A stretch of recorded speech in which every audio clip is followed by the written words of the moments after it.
பால் குடிக்கிற, நெய் ஊற்றி செய்யலாம்ன்ற. பால் எங்கிருந்து வந்தது? நெய் இருந்து வந்தது. கொழுப்பு இங்கிருந்து வந்தது. ஏடா நெய் திம்பா கொழுப்பு தின்னா செத்து போயிருவியா? என்ன உன் பிரச்சனை? இவங்க ஒரு கோட்பாடு வச்சிருக்காங்க தம்பி. இங்க பாரு, நல்ல கவனி. மாட்டு கறி திங்கிறன்னா கீழ் சாதி, பால் குடிக்கிறனா நடுச்சாதி, இடைசாதி, மூத்திரம் குடிக்கிறேன் உயர்ந்த சாதி. உலகத்துல இந்தியாவில தான் தம்பி பால் கொட்டப்படுது, நெய் எரிக்கப்படுது, மூத்திரம் குடிக்கப்படுது. அடா மூத்திரம் குடிப்பா கொழுப்பு என்னது? இதுதான் அதிகப்படியான கொழுப்பு. கோடி பிரச்சனை தம்பி, கோடி பிரச்சனை இருக்கு. அண்ணன் ஒரே நொடியில தீர்க்கேன், ஒரே நொடியில. லட்டு யார்ட்டடா ஒப்பந்தம் கொடுத்தீங்க? ஏன்டா டேய், அவன் நம்பிக்கை இருக்கு, நம்பிக்கையில் எதுக்கு சேர்க்க? நீ எதுக்கு கொழுப்பை போய் சேர்த்த? ஐயோக்கிய பிள்ளைங்க வாடா, அது ரத்து தூக்கி உள்ள தூக்கி போடுறான். அவன் ரத்து பண்ண வந்ததை இங்க வா, இனிமேல் இந்த லாட்டப்புறம் தூக்கி போடு, புதைச்சி விடு, இல்லை வேற யாருக்காக பண்ணி விடு. இனிமேல் யார் வேற ஆளுக்கு நல்ல நியாயமா பண்ணவன் யாரு, அவனுக்கு போடு. அந்த லட்டை சோதி, அதுல சரியா நெய் மட்டும் கலக்கப்பட்டிருக்கா, இதை விநியோகி. இவ்வளவுதானே தம்பி, ஒரு அரை மணி நேரத்தில் முடிஞ்சு போயிருந்தது. அடுத்து இந்த சீமான் பேசுறாரு, நான் தமிழனா ஊனு. அவர் என்ன சொல்றாரு? எவனும் செத்து பேர்ல இல்ல, உயிரோட தானே இருக்கான். அப்ப செத்து போயிட்டாதான் இவர் குதிப்பாரா? செத்து போனானே லட்ச லட்சமா ஸ்ரீலங்கால அவங்க பேரை சொல்லி தானே இன்னைக்கு நீங்க சோறு வளர்த்துக்கிட்டு இருக்கு, வயிறு வளர்த்துக்கிட்டு இருக்கிறீங்க. இன்னைக்கு ஐயோ என் தமிழனும் உயிர் போயிருச்சு அப்படின்னு உயிரை வச்சு விளையாடி இன்னைக்கு ரிசுசு கார்ல போறாரு, மாசம் 2.5 லட்சம் ரூபாய் கார்ல இருக்கிறாரு. இன்னைக்கு இன்னும் அந்த தமிழினத்துக்கு என்ன நியாயம் கிடைச்சிருக்கு? ஸ்ரீலங்கால இருக்க தமிழர்களுக்கு என்ன இது பண்ணிருக்காங்க? இன்னைக்கு பாஜக மோடி அவர்கள் போய் அவங்களுக்கு என்னென்ன வேணுமோ பார்த்து செஞ்சுட்டு இருக்காரு. நாம் தமிழர் கட்சி என்ன பண்ணிக்கிட்டு இருக்கு? நீங்க நாங்க தமிழர்கள் வாழ்வியலை மீட்டெடுப்போங்கிறீங்க. என்னத்த மீட்டெடுத்தீங்க? தமிழர்கள் வாழ்வியல்ல அந்த பசுவுக்கு எவ்வளவு முக்கியத்துவம் இருக்கு. இவரே சொன்னவர் தான், நான் மாடை வெட்டுறதே வளர்க்கறதே வெட்டி திங்கதாண்டான்னு. சொல்லுங்க, ஒரு தமிழன், உண்மையான தமிழன், வீட்டுல மாடு வளர்க்குறவன் என் மாட்டை வெட்டி திம்பேன்னு யாரையாவது சொல்லுங்க பார்க்கலாம். இந்த நாட்டை விட்டு நான் வெளியே போயிடுறேன். யாரும் அப்படி சொல்ல மாட்டாங்க. மாடு செத்து போச்சுன்னா வீட்டுல ஒரு பெரிய காரியம் நடந்த மாதிரி துக்கம். அந்த மனுஷன் செத்து போனா என்ன துக்கம் அனுஷ்டிப்பாங்களோ அதை அனுப்பிப்பாங்க. கிராமத்துல உள்ள எல்லாரும் துக்கம் விசாரிப்பாங்க. மாடு செத்து போனா இவங்க மாடு வளர்க்கறதுக்கே மாடை வெட்டி திங்கதான்னு பேசுற கூட்டத்துக்கு என்ன தமிழர்களோட வாழ்வியலை பத்தி தெரியும்? அப்ப நீங்க எல்லாம் யாரை ஏமாத்தி திங்க வயிறு வளர்க்கறதுக்காக தமிழர்களை வச்சு ஏமாத்திட்டு இருக்கிறீங்க நீங்க. அப்ப எப்படி நீங்க பேசுறீங்க? நான் என்ன சொல்றேன், நீ ஒரு அரசியல் தலைவர்னா நீ எல்லாத்துக்கும் கருத்து சொல்லணும். அந்த கருமாந்தமுறை வாய முடிட்டு போய் தொலை. எனக்கு சம்பந்தமே இல்லை, இவனுக்கு இந்து பயிர்களாவே எனக்கு பிடிக்காது, சாமி கும்பிட்றனாவே எனக்கு பிடிக்காது, எக்கடோ கொட்டு ஒளிங்கடா என்கிட்ட கேட்காதீங்கன்னாட்டு போ.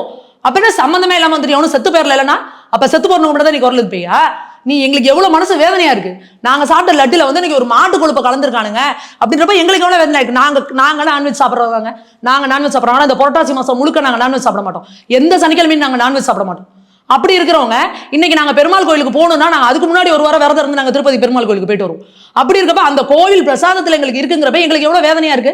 அப்போ நீங்க ஒண்ணு அது இல்ல தப்புன்னு அதை தெளிவுபடுத்தணும், இல்ல அதை தப்பு செஞ்சவங்களுக்கு தண்டனை வாங்கி கொடுக்கணும், இது தப்புன்னு சொல்லணும் இல்லையா? வாயை மூடிட்டு இருக்கணும். தேவையில்லாம எங்களோட உணர்வுகளை புண்படுத்துற மாதிரி திரும்ப திரும்ப தூண்டி விடுற மாதிரி பேசுறா நிச்சயமா இதுக்கான விளைவுகளை அவங்க சந்திச்சே தீரணும். இதுல லட்டுல இந்த மாதிரி மாட்டு கொழுப்பு எல்லாம் சேர்த்துருக்குன்னு சொன்னா 2 நாளா நடந்து மாத்தி சீமான் பேட்டி கொடுத்துட்டு இந்த ஆளெல்லாம் எப்படி எந்த காலத்திலும் எம்எல்ஏ கூட ஆகிட மாட்டார். ஒரு பெரிய சமுதாயம், இந்து சமுதாயம், அதில் பெரிய எண்ணிக்கையிலான மக்கள் கடவுள் நம்பிக்கையில் இருக்கு. பெரிய இருக்கு, 1% கூட கடவுள் நம்பிக்கை இல்லாதவ இருக்க வாய்ப்பு இல்லை.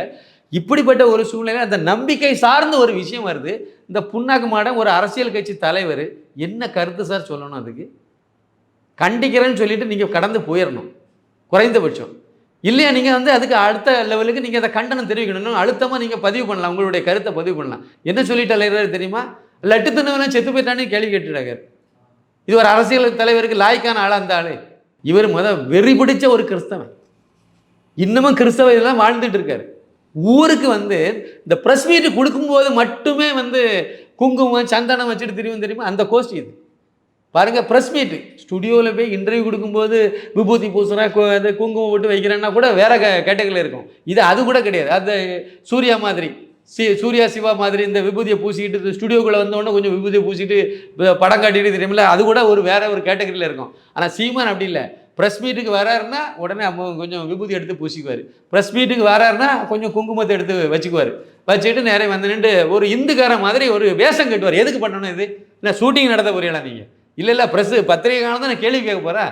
எதுக்கு நீங்கள் வைக்கிறீங்க? உங்களுக்கு கடவுள் இந்து நம்பிக்கை கிடையாது, கிறிஸ்தவ நம்பிக்கைப்படி வாழ்ந்துட்டு இருக்கீங்க, எதுக்கு இந்த வெளி வேஷம்னு கேட்குறேன். இவர் இந்த யோக்கியம் சொல்கிறார், இது என்ன லட்டு தினவெல்லாம் செத்தா போயிட்டான்ட்டு.